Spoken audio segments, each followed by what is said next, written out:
Yan, kung napapansin nyo guys, nung unang araw ay namamaga pa talaga siya nung unang paglagay ko nito. Sa pangatlong paglagay ko ay ito na po ang result, hindi na po siya masyadong namamaga. Paano gagamitin ang gel ng aloe vera para sa mga taong may namamagang tonsil o di kaya ay may arthritis? Kukuha tayo ng ilang pirasong aloe vera. Ayan, babalatan natin. Kukuhanin natin yung pinakaunang layer ng aloe vera, skin ng aloe vera.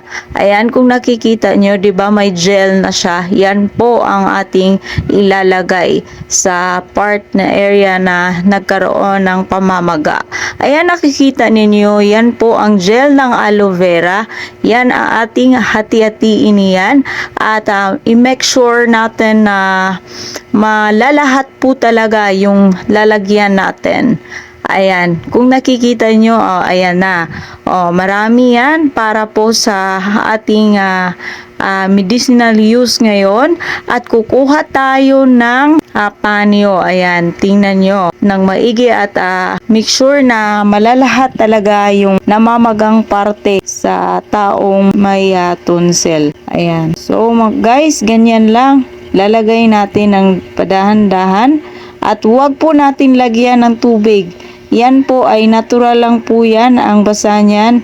Yan po ay gel ng aloe vera at inilagay ko na sa leeg ng aking partner. Yan, kung napapansin nyo guys, nung unang araw ay namamaga pa talaga siya nung unang paglagay ko nito. Sa pangatlong paglagay ko ay ito na po ang result, hindi na po siya masyadong namamaga. Kaya maganda po talaga gagamitin ang gel ng aloe vera. Ganyan po ka-efektibo gagamitin. Kaya subukan nyo po. Maraming salamat sa panonood. Thank you. God bless. Follow for more.